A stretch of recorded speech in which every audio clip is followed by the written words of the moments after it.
Okay, so a couple of days ago, I posted a vlog introducing us, and I talked about how we are, we photograph primarily people, and that I want to talk about maybe some of the thought process behind photographing things, and not so much on gear.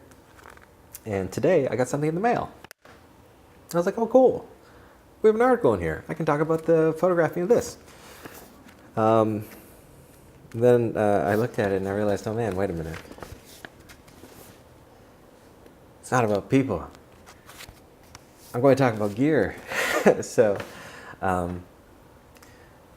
here's what I got. What makes this interesting photographically, at least for me, is, and what made this shoot different than other shoots was the gear we used and the reason that we used it. And I think that the theme that I want to have for this is really about it's the right tool for the job. We're photographing for a magazine. We get the inquiry. They tell us what they need photographed. It sounds fun. It's exciting. It's a baby rescue seal release. I've never seen one. I've never photographed anything like it. It sounds great. It sounds like there's a lot of photographic opportunity.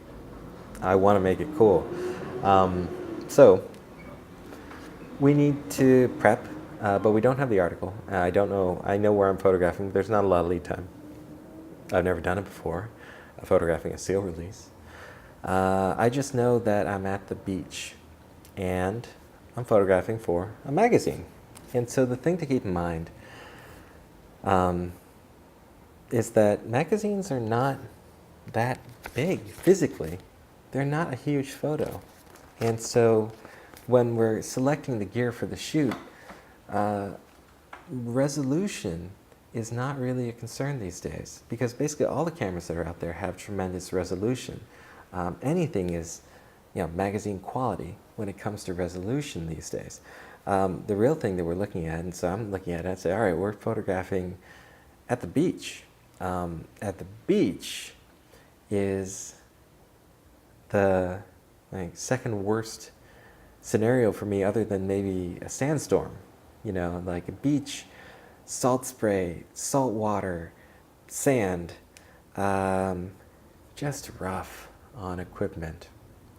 So I want to limit our exposure, if you'll forgive the pun, on our gear. I want to minimize the number of times I'm going to change lenses so I don't have the cavity of the camera open. It's probably a different term, lens box, mirror box.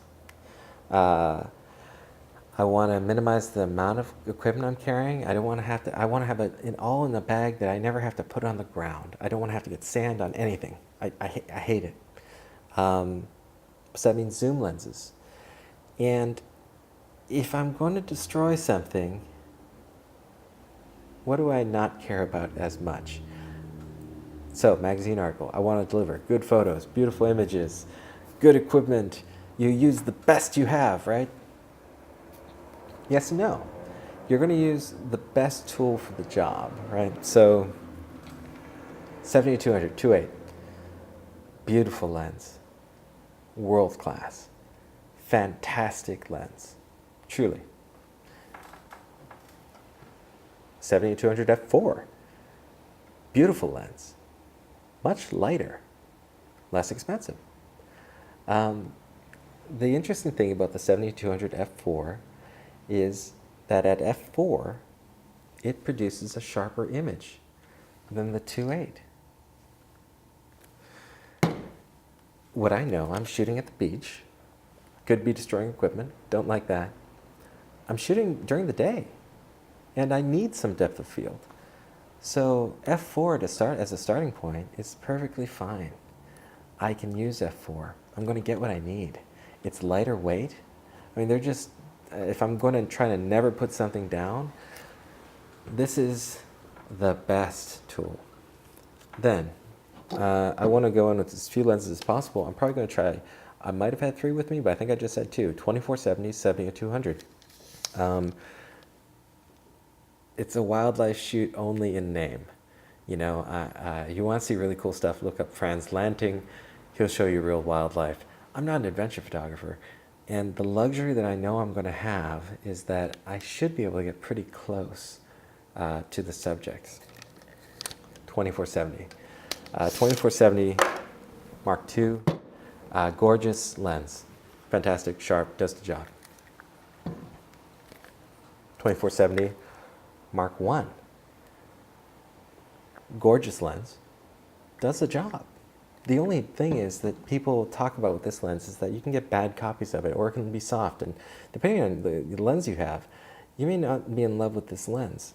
I think it's used every day. It's an everyday lens for so many people that they get kind of beat around. People don't take care of it, and the elements get out of alignment, and I think there's sample variation. And I happen to know that our one is really sharp, and so it's never let me down.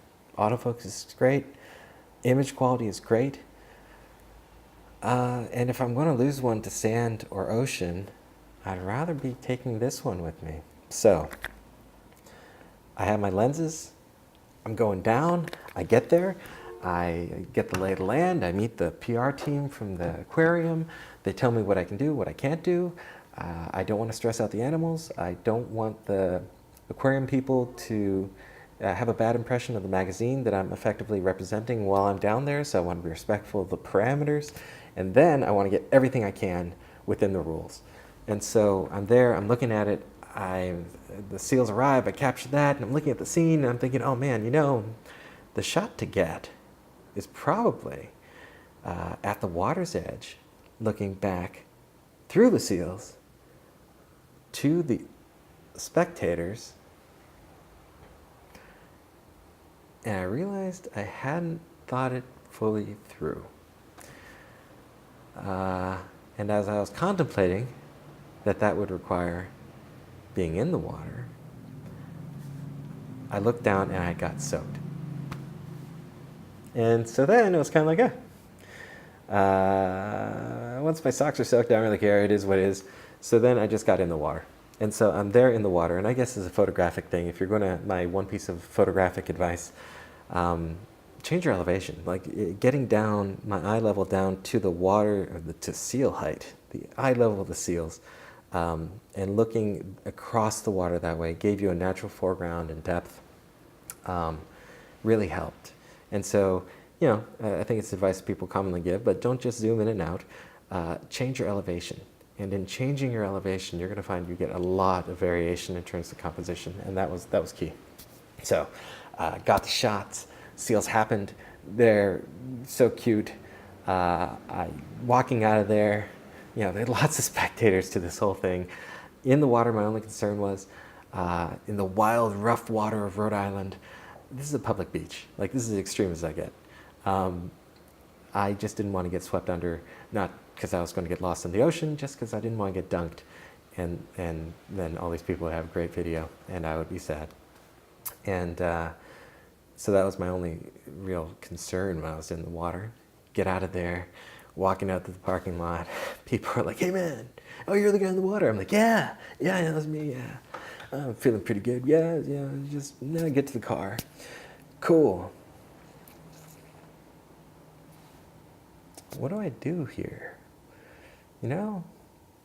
Because I'm soaked and my pants are covered in sand. Do I take off my pants? Kind of had to think that one through. Anyway, I'm going to spare you the details. Interesting drive home.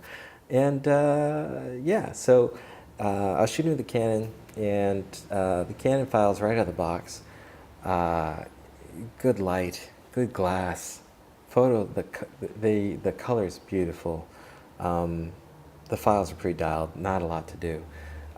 Get them out to the magazine, and the magazine art crew is psyched, just because, let's face it, subject matter wins. I mean, these are baby seals. I mean, it's just adorable, you know. I mean, so they were psyched, and the article just came out. So if you have a chance, check it out, and now you know a little behind the scenes.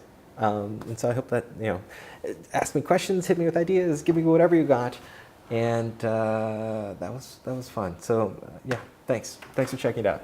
Yosh. Oops.